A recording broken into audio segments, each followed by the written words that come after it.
I like to extend a warm welcome to all the lovebirds and entrepreneurs joining us today on the Brand Identity Design Business Podcast. And today, keeping the Valentine's Day theme in mind, I am your Cupid host. My name is Jason, and thank you so much for tuning us on this exclusive episode, which focuses on communication. And as you all know, communication is a key to a successful relationship, whether it's with your wife or with your clients. So today I'm really excited. I assure you this won't be just another boring business talk show. I'll be sprinkling some Cupid magic into the mix, injecting humor as much as possible and personality to make this learning about entrepreneurship a truly amazing love affair. So, whether you are cuddled up with your sweetheart or flying solo just like me, grab a cozy spot, pour yourself a glass of your favorite wine, and get ready to laugh, love, and learn with us. Today, we would be speaking about think faster and talk smarter. So, just in case if you don't know who Matt Abrahams is, whom you see next to me virtually, Matt Abrahams is a leading expert in communication with decades of experience as an educator, author. He's also a podcast host, and his podcast, Think Fast and Talk Smart, is ranking top 10 on Spotify charts as what I remember seeing last. Is this really cool podcast which I follow. He's also a lecturer in organizational behavior at Stanford University, Graduate School of Business. He teaches popular classes in strategic communication and effective virtual presenting. He has also received an award from Stanford GSB Alumni Teaching Award in recognition of his teaching students across the world. He is an author of 2 books, Think Faster, Talk Smarter, which is kind of the title of today's show. He has also written another previous book called Speaking Up Without Freaking Out. I would highly encourage you guys, if you want to step up your communication game, please buy these books. It has tons and tons of content which is valuable for you as entrepreneurs or somebody who just wants to, improve their communication or enhance their communication overall. So Professor Matt Abrahams has also been featured on the Financial Times, Harvard Business Review, Washington Post. He has also given talks on TED, Google Talks, and many other platforms. I just want to say thank you, Professor Matt Abrahams. Thank you. Let's have some virtual applause from Professor. Thank you so much for being on my... So thank you for having me, and save the applause for when we're done, just to see if I say anything worthy of applause. I'm sure we're going to have some golden nuggets in this conversation. So I'm really excited. And I want to I've been researching about you for almost a week. And during this entire research, I was trying to dig information to really find the origin, like how this whole thing started. What I like to ask you, Professor, is that how does this interest sparked when it comes to communication? What made you get into this whole strategic communication thing? How did you specialize in this field? What motivated you to become an expert in this? Well, thank you for the question. I've always been somebody who's been curious about communication. I can trace this back to when I was a young boy. Two really striking incidents took place. I'll share them very briefly. There was a day where I was walking by my father. He was reading the newspaper. I was probably 7 or 8 years old. And this is back in the day when people actually used to hold paper in their hands to read the newspapers. And he was laughing behind the newspaper. And I said, "Dad, what's so funny?" And he was reading the comic strips. And there was a comic of a father with his arm around his son, looking at the store that the father owned in the distance. And across the store, it had a banner that said, "Going out of business sale." And the caption of the comic was, "Someday, son, this will all be yours." And I didn't get it. I didn't understand. I said, "The store's going out of business." And my father said, "The store is always going out of business." That's how they were trying to get people into the store. And it was at that moment that I realized that language and communication can be used to influence people. Shortly after that, not long after that, my mother insisted that my brother and I have a garage sale where we put out stuff in our front yard and try to sell it because we had so many toys. She was trying to get rid of it. And in my community where I grew up, there were lots of garage sales, and everybody would put up a sign. And my mother said, to make us stand out, we needed to misspell our sign. So if you put a B, the letter B, in the middle of the word garage, you get garbage. So we had a garbage sale and everybody else had a garage sale. And amazingly, we sold more than anybody else. Now, my mom thinks that's primarily because our sign stood out. I think people felt we were stupid and they'd get better deals, but it does not matter. In both cases, I learned that language and communication can influence people. And ever since then, I've been fascinated by it. I studied it in school. I did work in the corporate world around communication and learning. And now I teach communication full time and do coaching. So that's my quick journey through it. But I've been fascinated by it ever since being a little kid. I am so glad you shared, how this all started, and those two examples were really nice. Didn't you get that feeling maybe there was something to do with advertising or maybe like, copywriting, stuff like that? Didn't you get that just maybe I can do that for a living and not really just teaching people communication? Did that thought ever came across? Well, I've always been interested in marketing and advertising, but I'm not that creative. So I find that if I do have any creativity around communication, it's really around longer form messaging, not the short messaging that you have to do for that kind of advertising and copywriting or copy editing. So I chose not to go down that path, although I have great admiration for people who can do it. I think my strength is really having longer form messages and really thinking about the best ways to connect those messages to audiences. That is incredible. And I totally agree. Language and communication can really, really influence people. But I have another thought. How important do you think is your own voice when it comes to communication? Do you think having a good voice can really make a difference, or is it all about the message or the content you deliver? So let me be very clear. Are you asking literally about voice, like the Yes. sound and Mm-hmm. timbre of your voice? Mm-hmm. Ah, because sometimes people use voice to mean position, and I think the answer is both are useful. So clearly, having a perspective, a position, a stance is very important. So that part of voice, voicing your opinion is really important. I am a voice person. I like voices that are deep and resonant and have some kind of fluidity to them. It's not critical to success. That said, though, I think everybody can develop their voices, and most of us take our voices for granted. My father had just an amazingly rich, deep voice, and sometimes people will compliment me on my voice, and I appreciate those compliments. But really, the standard I hold is my father's deep, resonant voice, and so I do think it's important to work on your voice, to think about breathing, to think about how you can vary your rate and and the way you emphasize things and pausing to really add impact. It's just another cue and clue that we use to demonstrate our authority and our conviction in what we're talking about. Hmm. I like how you answered this. So it's like 50-50. I mean, having a good voice really helps. But if not, it's still manageable as long as you execute it in the right way. That's what I'm getting out of it. Absolutely, absolutely. We need to focus on how we say what we say, but it's not the end of the world if we don't necessarily have the voice that we wish. Awesome, awesome, awesome. Okay, so I was thinking and I was exploring different factors that influence communication style. And I realized that, personality can really affect the way you communicate. Sometimes education, background, upbringing, family dynamics, emotional state, maybe social context, etc. Just to name a few. So Yes.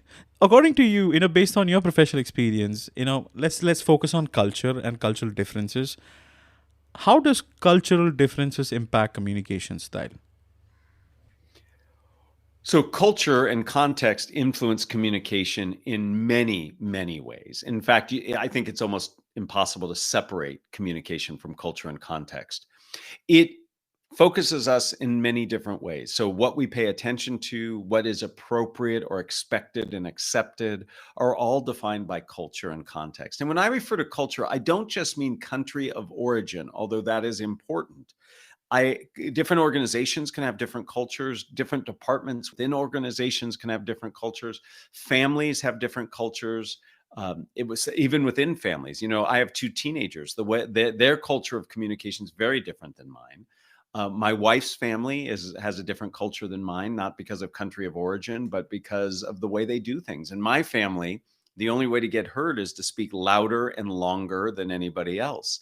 And my wife's family, they actually listen to each other and take turns. So when my wife met my family, she's like, "Do you guys even like each other? Because you're always over talking." And when I met her family, I almost fell asleep because people actually listen. There's no action in the way I was used to it. So I tell those stories just to help put the context around context and culture. So we need to be aware, and we need to understand that not everybody has the same experiences or brings the same values to communication that we do based on culture. So, for example, you might have be speaking to somebody who comes from a culture that tends to be more reflective or tends to be more quiet and reticent versus a culture that is more verbose and in your face. So we need to be able to adjust and adapt, and always have to remind ourselves that our way of doing it is not the only way of doing it, nor is it the right way of doing it. So we have to be open to differences, and we have to listen, and we have to observe. Culture and context can augment and make communication much more effective. It can similarly get in the way and be a barrier. So we always have to be thinking about culture and context. We have to think as leaders and participants in our organizations. What can we do to codify and reinforce the culture and context we want to have, so that we can make our communication more effective? So it's a very deep topic. It's a topic that carries lots of weight, and we need to focus on what we can do to make it better. Absolutely. I agree with you 100% on this. Now, I'm also a podcaster and you're also a podcaster. So, from a podcasting perspective, how important is the concept of active listening? And I really battle with this because as podcasters, we kind of multitask. We do too many things at the same time, like checking the signal, Mhm. connectivity, looking at different screens. What specific techniques or strategies do you recommend for podcasters?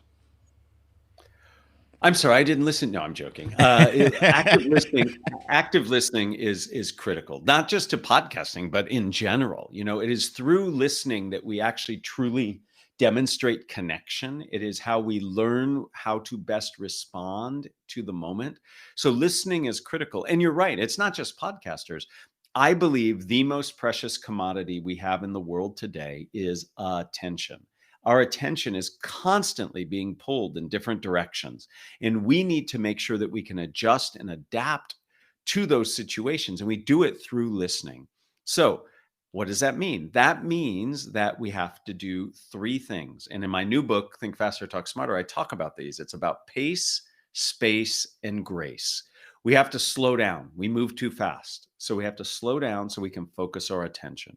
Second, we have to give space physically, make sure we're in a place where we can hear, but also space mentally to clear the decks, to really focus on what somebody is saying.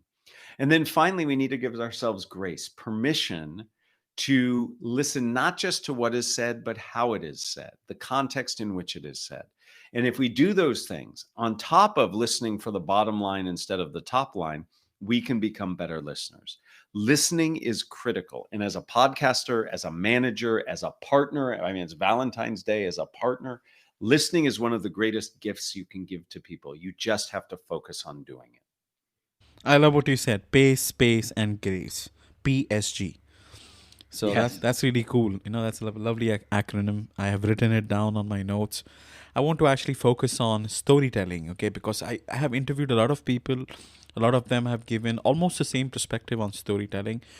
Now, for people who are kind of new to this whole concept, okay, let's go granular. Let's go very minute. Could you break down the essence of storytelling in communication for people who are not really familiar with this? So storytelling is something that is people talk about storytelling all the time. It is absolutely important. Our brains are wired for story. If you think about it, our species, as we were evolving, we didn't have written language for a long time. It's very recent, 5,000 years maybe, but we were communicating way before that. How did we do it? We did it through story, through passing along information in a structured, logical way. Our brains are wired for that. We are not wired for lists or bullet points. In fact, how many items do you need to buy at the market or grocery store before you have to write it down? If you're like me, it's 3 or 4. I can't remember more than that. We're not wired for just lists of information or rambling. So, story is really about having a logical connection of the ideas that you're communicating, a beginning, a middle, and an end. So, when you structure information, not only do you help your audience understand it because you're communicating literally in the way the brain is meant to communicate, you're also helping yourself prioritize what to say and connecting the ideas you say. Let me give you an example. You earlier asked me a question about advertising. Most of us are familiar with a very common structure used in advertising: problem, solution, benefit. This is a story structure. You see an ad, somebody's having a problem, a challenge, an issue. They then tell how their product or service fixes that or remedies it. That's the solution. And then here's how you benefit. So most ads show somebody struggling with something. They show how their tool or product or service fixes it. And then you see the people being very happy. That's a narrative arc. That's a story. The structure is problem, solution, benefit. You see it in advertisements. It's the very same structure that is used for very powerful motivational speeches. Martin Luther King Jr.'s I Have a Dream speech can be deconstructed as a problem, solution, benefit speech. So having structure helps us communicate our ideas. It helps us as communicators prioritize what we say, and it helps the listeners to package the information up and digest it better. Absolutely, absolutely. I also remember you referring to another structure called what, so what, and now what. Uh, Thank you. I'm always looking for an opportunity to talk about that. So there are many, many structures, myriad structures: problem, solution, benefit, comparison, contrast, conclusion, the STAR method, situation, task, analysis, result. There are many, many structures. My favorite structure in the entire world is three simple questions, and you alluded to them: what, so what, now what? By answering these three questions, you get a really robust structure that you can use in many situations. The what is your idea, your feedback, your update, your product, your service. It's what you are talking about. The so what is why is it important or relevant to the audience you're speaking to? And the now what is what comes next. It might be, hey, let me show you a demonstration, or let's set up a different meeting, or what questions do you have? So it's some follow up. So what, so what, now what? You can use this in an update meeting. Let's say your boss says, hey, what's going on? The what is your update. The so what is why it's important. The now what is what you're working on next. You can use this to give feedback. The what is your feedback. The so what is why is it important. And the now what is what you'd like the person to do differently. This structure helps you both in writing and speaking. And I encourage all of your listeners to consider using this structure when they communicate. Now, I want to very quickly take a time out. I just used what, so what, now what to answer your question. I told you what it was, why it's important, and shared with you how you could use it. So it's a very useful tool for what I call planned speaking, speaking when you've got a plan and an outline and you've practiced, but it's also useful in spontaneous speaking when you're speaking in the moment. Somebody asks you a question and you have to respond. Absolutely, absolutely. I love all your examples. I love how the way you have structured this whole thing. This is mind blowing. Now, on one of your videos, while I was researching, you kind of mentioned the importance of responding to the mood of the room. Can you provide an example of how speakers can adapt their, communication style based on the whole atmosphere they're surrounded? Well, again, context matters. And so you need to think about the context you're in. So are people excited or sad? Are people likely to be receptive or not? Think of it this way. If you have to go talk to your boss, do you think it makes a difference if you're the fifth meeting of the day for your boss and the person who just went in before you gave bad news? Maybe, maybe you should wait till the next day. Maybe you should try to go before. So context matters, but it really takes us to, again, back to pace, space, grace. We actually have to listen and pay attention to what's going on in the moment. Many of us have as our goal in our communication just to get through our material. The goal is to get from beginning to end. That's success. And that's a ridiculous goal. Rather, it should be to connect, to educate, to illuminate, to share, to collaborate. And in order to do that, you have to figure out what's the best way to get my message across. And the people's emotions, attitudes, and perspectives in that room, in that Zoom, really, really important. So, yes, you have to take time to think about it and take time to actually work on it.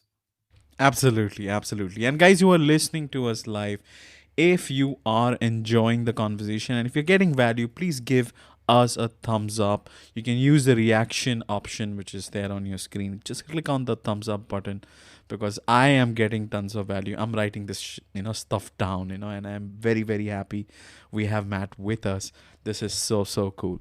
So while I'm focusing on the mood of the room, and I loved your answer, I'm also thinking, can the pressure of responding to the mood of the room and pleasing the audience hinder a speaker from addressing maybe uncomfortable truth, maybe compromise their authenticity, or dilute the message original intent? What do you think about that? So certainly, I think if you are sensitive to what's going on around you, it should affect and impact how you say what you say.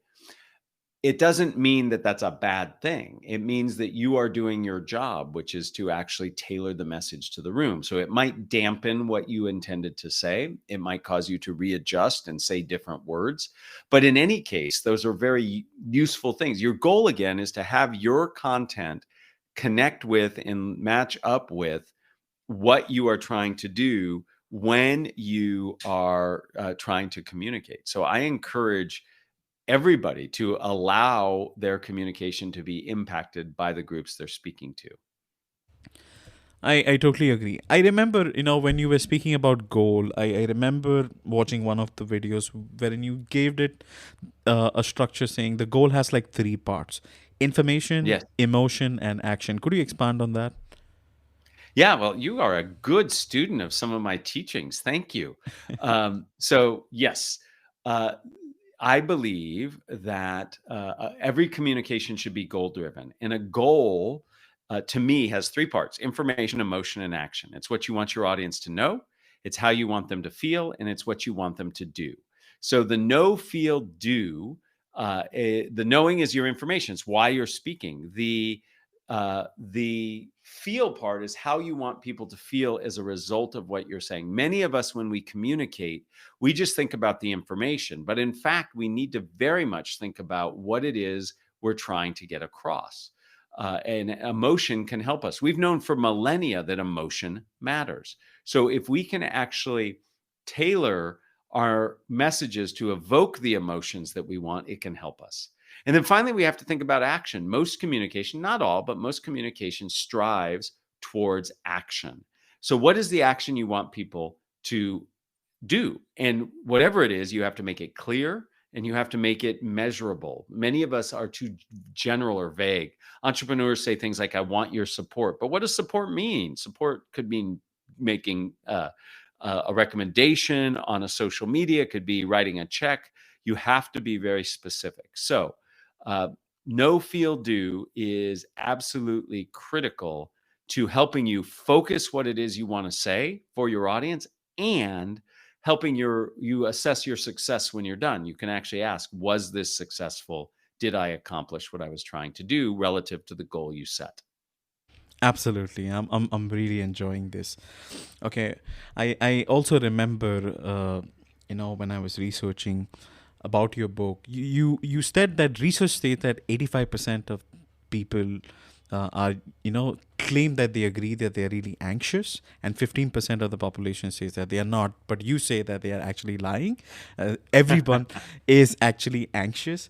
Okay, so I want to really understand this a lot more. Okay, because see, I've sent you questions. Okay, but we are doing an improv right now because I'm asking you stuff which is not really a part of it. Okay, so if I have to do improv, I would really get anxious, okay, self aware, conscious. Maybe Mhm. palms would be sweaty. Maybe I might sweat, I might do a million things, maybe drop stuff around. How are you, how are you so calm? How are you able to do this improv so seamlessly? Well, so thank you. There's a compliment in that. I do get nervous. I have worked on my anxiety for decades. I have studied it. I've tried different techniques, but yet I still get nervous in certain circumstances.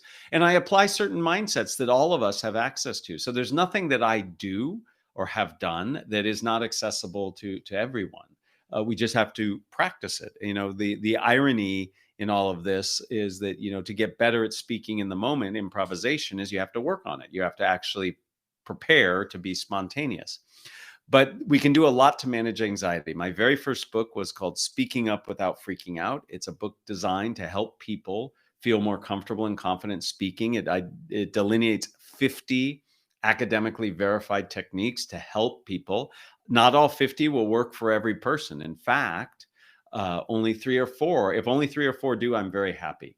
So we can do things to manage both symptoms and sources of anxiety. Symptoms are what we feel physiologically. You mentioned the sweaty palms, the dry mouth, the shakiness, but they're also sources of anxiety, things that initiate and exacerbate it, the size of the room, the size of the audience.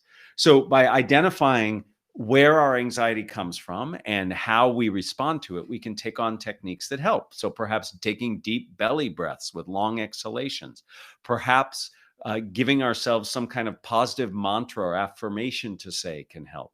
So there are things we can do. We just actually have to take the time to do them to help. Absolutely, I could not agree more. I apply some of those techniques, like, for example, I have a cold cup of water which I'm holding next to me. I mean, can't see it, but it's Yeah. there just to calm things down.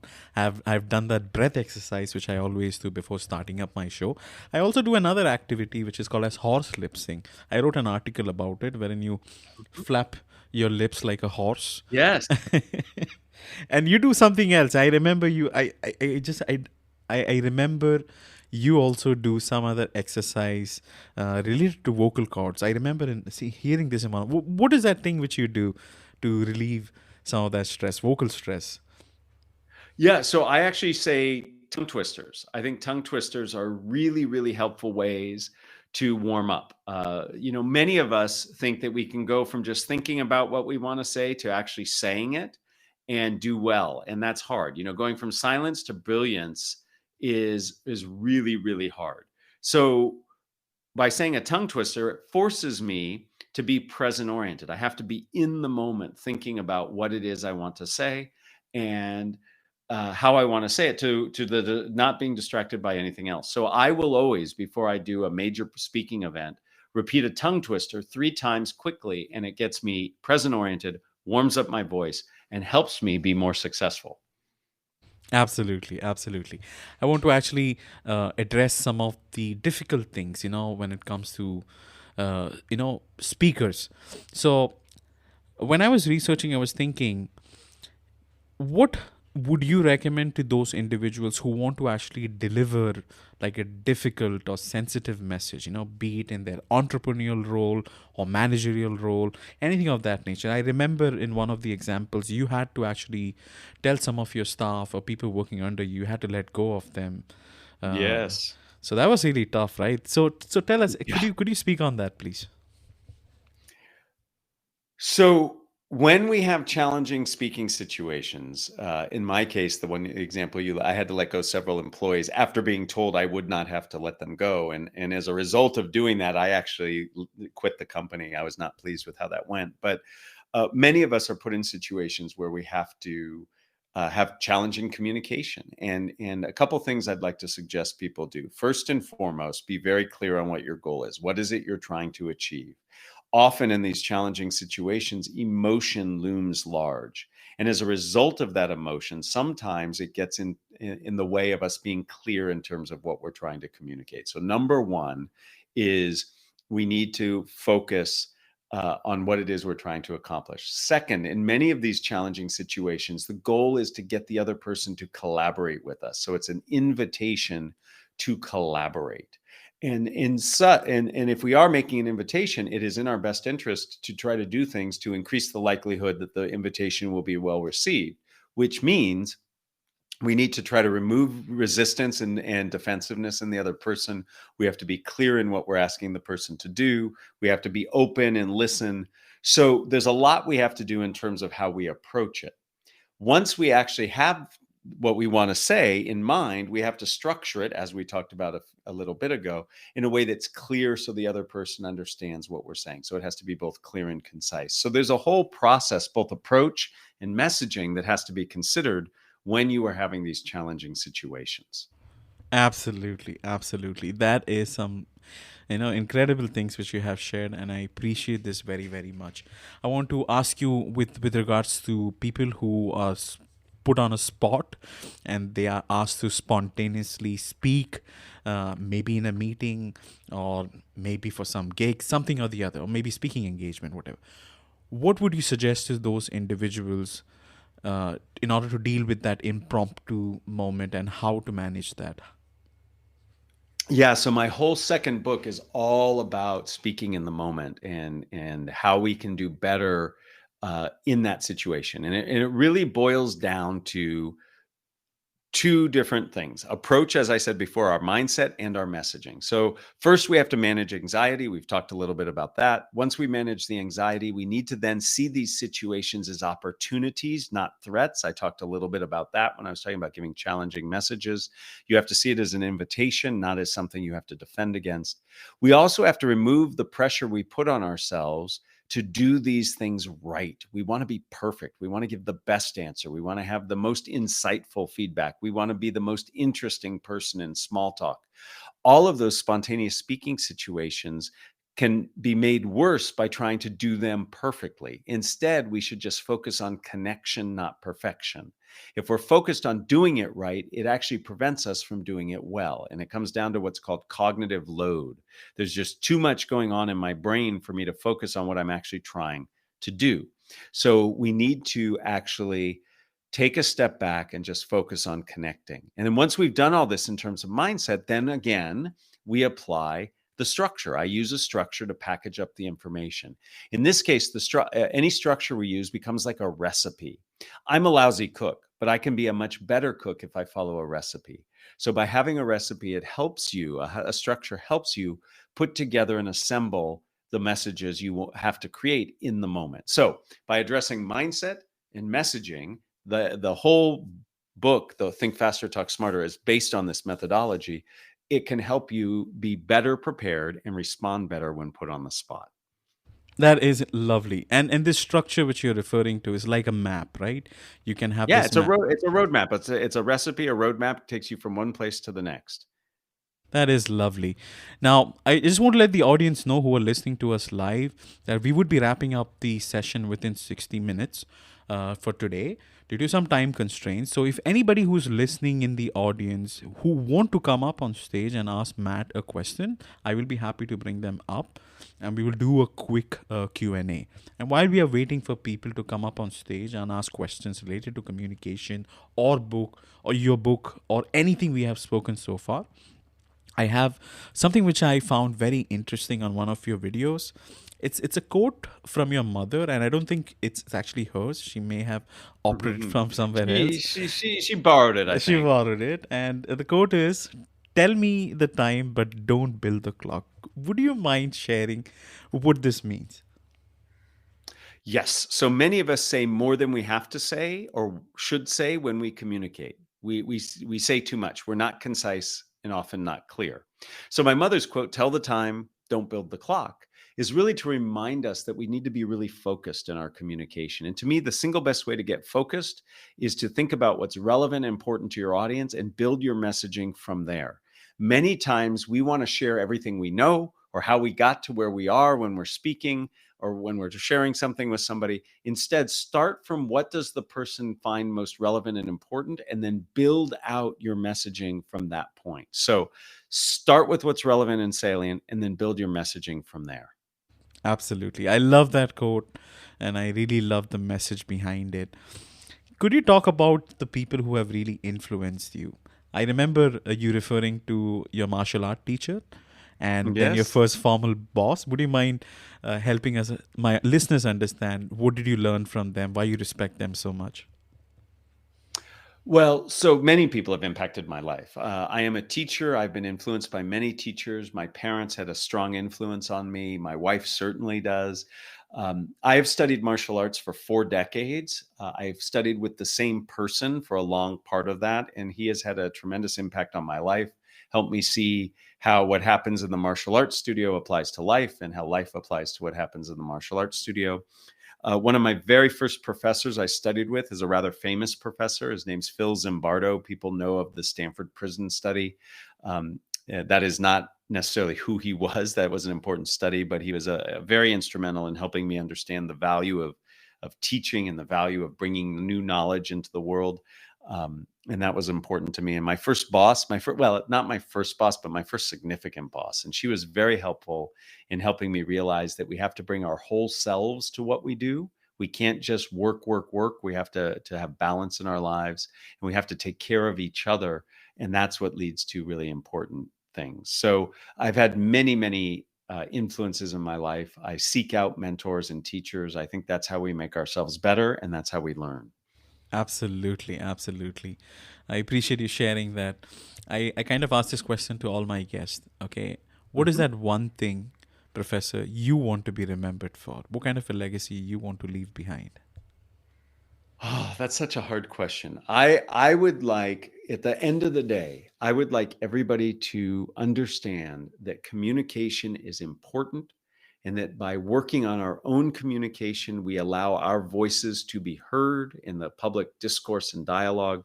And along with that, if we're sharing our voices, we need to take time to listen to the other voices of other people who are sharing theirs. So communication is critical. Share your voice, listen to other people's voices. That's how we learn, and that's how we get better as a people. Based on your research, do you think companies or brands which exist out there are they doing a good job when it comes to communicating? It depends on the brand. Some are, yes. Some do a very good job. Some, I think, struggle. Some do more than they should and get in the way. But what I like in the behind the question is that brands need to be thinking about their messages and how they communicate them, and how they're received. So there are some that do better than others. I think it boils down to making sure that the message is relevant, that it draws attention and engages people, and has some kind of way of really connecting. Absolutely, absolutely. Uh, do you think there's any sort of misconception about the industry you are in? Communication, strategic communication. Is there anything you like to debunk today? Well, so fundamentally, I think the biggest challenge with those of us who study strategic communication is that people don't see it as strategic. People often see communication as a necessary evil. I've got a plan, I want to bring it to market, I've got some of the ideas, but we often see communication as a necessary evil. We just have to do it to get the information out, rather than seeing it for the true power that it has by including the thinking about communication as you define strategy, by thinking about communication as you think about the goals you're trying to set.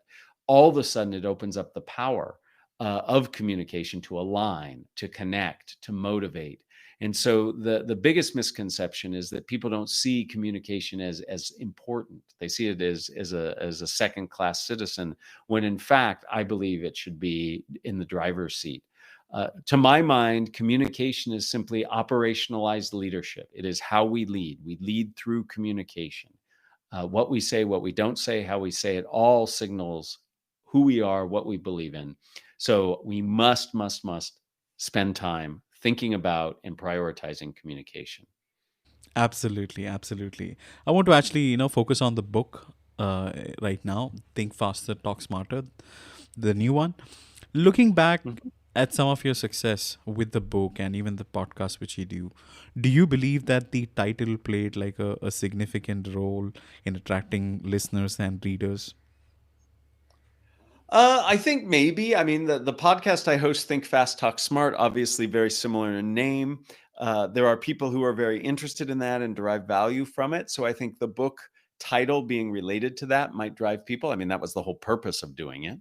I think it's intriguing. I think people are like, think faster, talk smarter. I'd love to be able to, process things more quickly, notice the patterns that are going on, and I'd like to be able to make sure that what I say resonates and hits home. So I think the title of the book is hopefully driving some people's communication and interest in it, and I encourage them to check it out.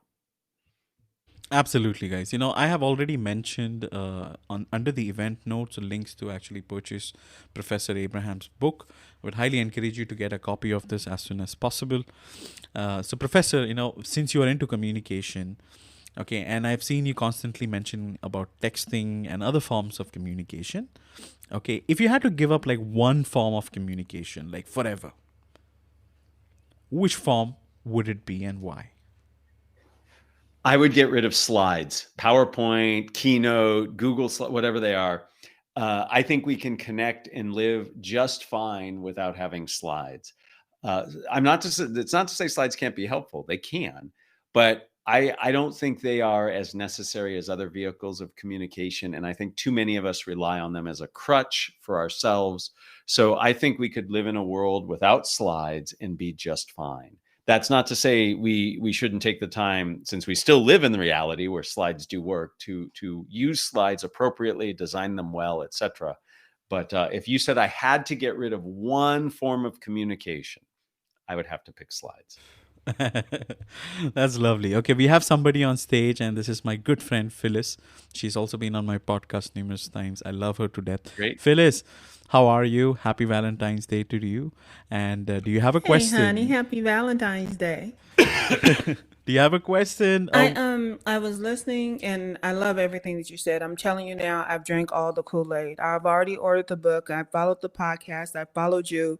So I've drank all the all the Kool-Aid, okay? But I really appreciated what you said in the beginning when you were referring to culture and so forth. And I always tell people my first language I'm is not bad hearing any English. It's not even question. English. And one of the things, oh, we lost him. Yeah, so give it a second. Technical glitches Okay. happened, so I think we lost connectivity. Let's wait. Let's hold on. I love technical glitches. It really helps me to. It always makes you think on your toes. So, Oh my so goodness. when did you buy the book? Like, was it just now, or did you? Yeah, while he was talking, I'm telling you, I drank all the Kool-Aid in the last whatever how long he's been on already, 43 minutes. I think what Because may I have. am Uh-huh. I love a good conversation, and then like I said, I speak my mind most of the times, but I'm also respectful of people. And because everybody doesn't get my vernacular or my sense of humor or my culture and all of those different things, I try and watch what I say sometimes. I'm trying to be respectful. When other people think I'm being quiet, I'm actually being respectful of the space, because you know what, my tone and my way of speaking doesn't fit the space. And so it was like I said, I appreciate what he said earlier when Oh, he he's back. referred to culture. Professor is back, Yeah, I see Phyllis. him.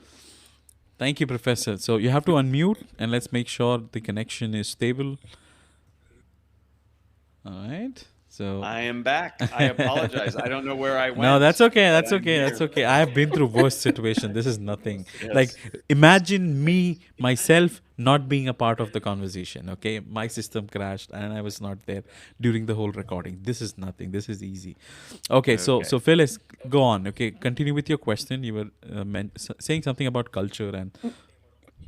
Yes, and like I said, I really love what he was saying earlier about culture, but not everyone gets it. So when you come across people who have the expectation that your way of speaking has to fit the culture of the room, how do you address that? And because mine is to just not go. So how would you address it? Yeah, so absolutely. If you, for whatever you being people in general, not you specifically, Yes, if yes. anybody is in a situation where there is a mismatch between your communicative style or the style you like to communicate, maybe you are more reflective before you respond, and you're in a meeting of a bunch of extroverts who just start speaking before thinking. It can be very off-putting, and the temptation is, hey, I just don't want to be part of it. The other approach, and I think I understand that, but I also think the bigger we, the company, the organization, society, we lose out when we silence voices in that way, where we create environments where people don't feel comfortable contributing. And I certainly don't want to put the onus and responsibility on those who feel uncomfortable. All of us need to participate in this. But if you are somebody who feels uncomfortable in a situation where you do want to contribute, I think we need to find ways to do it. So what does that mean? Well, maybe there are multi-channels that you can communicate in. If you're remote and you're on a Zoom or a Team or a Meet or whatever, maybe your contribution comes in through the text rather than through the speaking. Maybe you ask the leader before the event takes place or after the event to find ways to get your voice put into the conversation. Maybe you divide into smaller groups and you feel more comfortable one-on-one and you share your opinion there. And the person you shared with then positions your point of view as a conversation between the two of you. So there are things that we can do when we do not feel comfortable in certain situations because of the culture and approach, where we can try to find a way to get our voice put out there. Similarly, all of us who are feeling comfortable with those situations need to remind ourselves that we're not always, our approach is not always the one and only, and we should be more open to others, and we should invite others who are quiet or who aren't attending who we think should. So both sides of that equation need to work to make it better. There is no such thing as one right way to communicate or one right culture to support communication. We have to be open to it, and we have to make sure that everybody has an opportunity to share their position and opinion as best they can. So I hope something in there was helpful, but you're not alone. You're not alone. And I think you and others like you can do things to help you feel better in those situations, but everybody else needs to help as well. Yeah. Just a follow-up question. With that, it's like, how do you address that with, because mind you, I don't mind saying no to going to Mhm. places and different things. People feel like, oh, well, you're missing out, but you should just temper what you say. Sweetie, I just don't have to go. I don't have a problem with that. But if there is an opportunity that you want to be a voice in the room, how do you say that, or how would you address that without sounding like, and this is just me talking, without sounding like a bitch? Well, so I would frame it as benefits, maybe framing the whole situation as, here's the benefit of doing that. If we were to do this, here are the benefits. So it doesn't sound like you're Mhm. complaining. It sounds like, I'm really trying to make this better. And here are the benefits I see, or I think we would all see if we were to make it better. So by focusing on the benefits, the tone sounds very different than if you Mhm. focus on just the concerns and complaints. So I challenge you to think about, how could you frame it that way? And maybe that helps you feel better.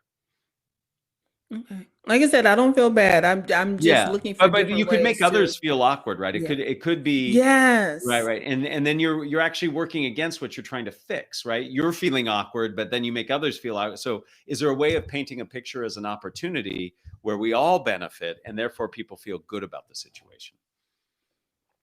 All right. Well, thank you ever so much. I Thank you. appreciate that. Yeah. Thank you. Absolutely. Thank you so much for that, Phyllis. Okay, so we have Rose, who is also joined us. So, Rose, do you have a question for Professor, or would you like to contribute? Hi everyone. Yeah, I love this conversation because so I used to have social anxiety to the point where like my voice would shake when I was in university, and I would always be in awe of the people who would put their hand up and could articulate themselves so well without tripping over their words like I did. And I even bought a book called How to Talk to Anyone, 92 Little Tricks Hmm. for successful relationships. Yeah, that was like about how to talk. And so like I was so anxious all the time, and then the only thing that really helped me was just consistently like putting myself out there, consistently like purposefully getting out of my comfort zone and just speaking to strangers. I literally, that's the way. And like, remember on your episode last time when I was on your podcast, Jason, that I talked about moving to Korea, right? And that put me in a place where I felt like I had to make friends all the time and I had to talk to strangers. I was way out of my comfort zone. And so I guess I just wanted to share that, is like the only way to like really truly kind of get better at these type of social anxiety inducing situations is to consistently put yourself out there. Like now I host these audio events all the time on LinkedIn, and it's the same thing. It's like I'm always talking to people, and the practice of doing it is I would say the best approach. Would you agree with that, Matt? Absolutely. Absolutely. One of the best ways to get better at communication is to communicate. Now, we all have to define and take into account our level of comfort, what's appropriate, all of that. But it is, find low stakes situations where you can start and you can practice. And then from there, you can begin to build and scaffold.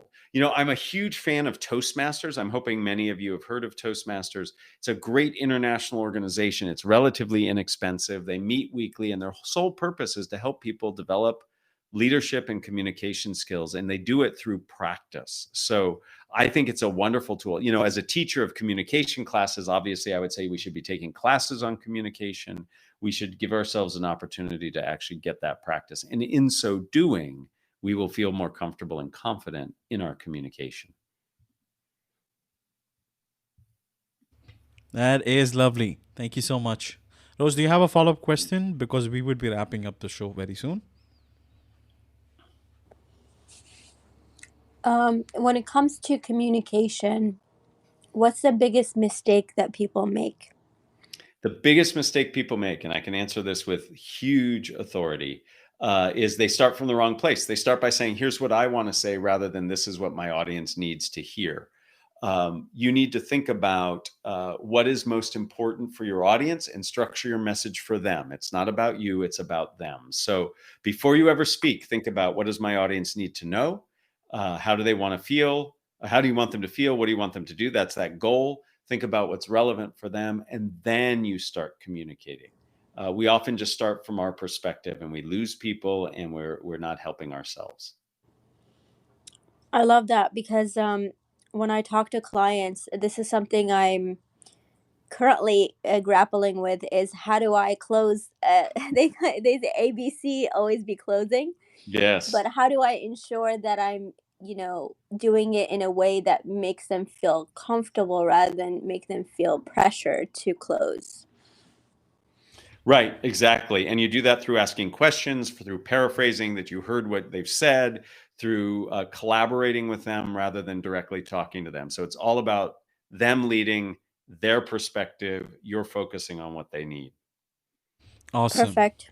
Thank Awesome. you. I have somebody who have sent me a DM to ask Professor this question. So, hey Jason, could you ask Professor Matt about his thoughts on the sandwich method of giving feedback, as well as his thoughts on I feel statements?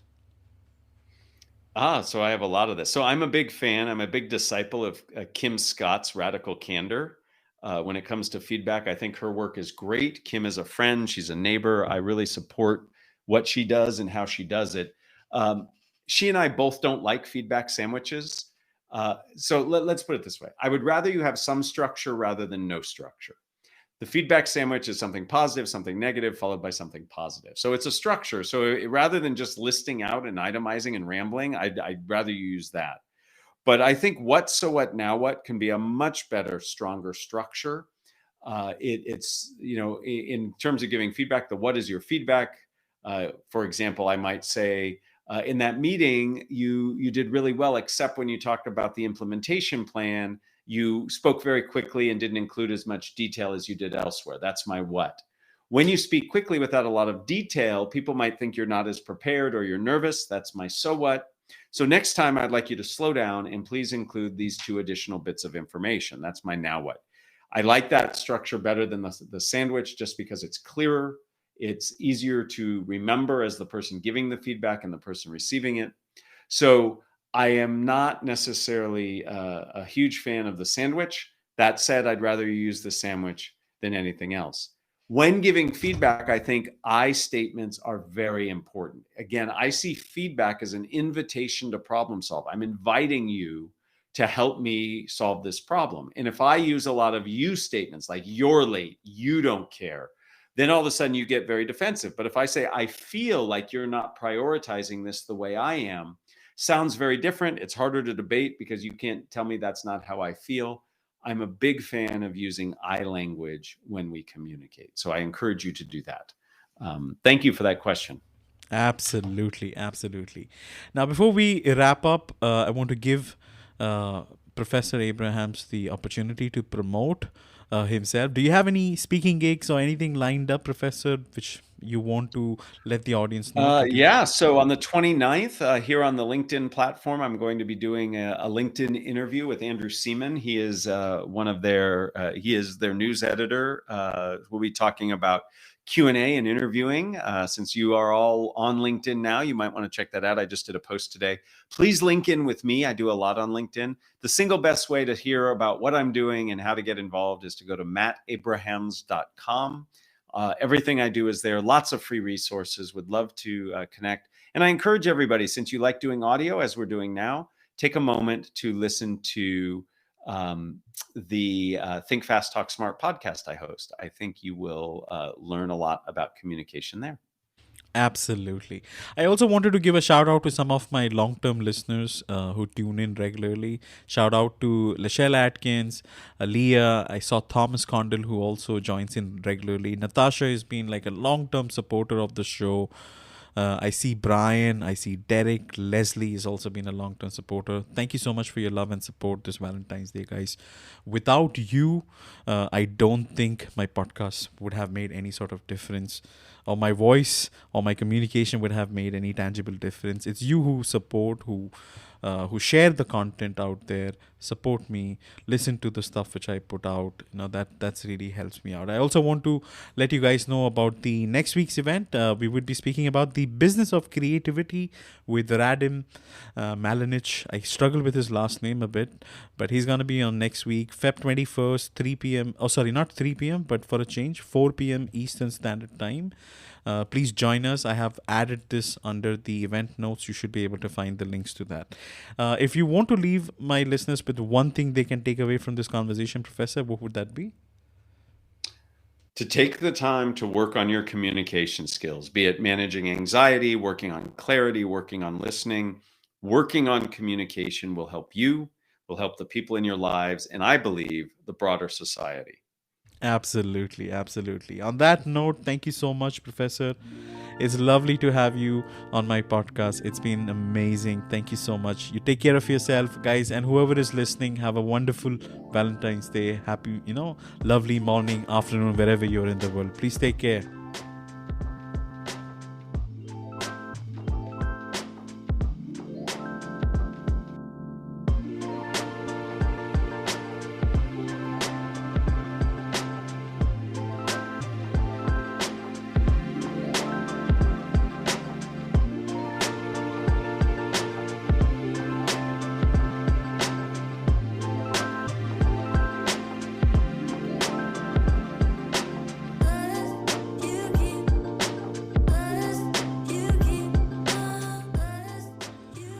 If you guys are still listening to us live, do not forget to follow my podcast. Do follow me as well. I would throw in more and more content related to podcasting.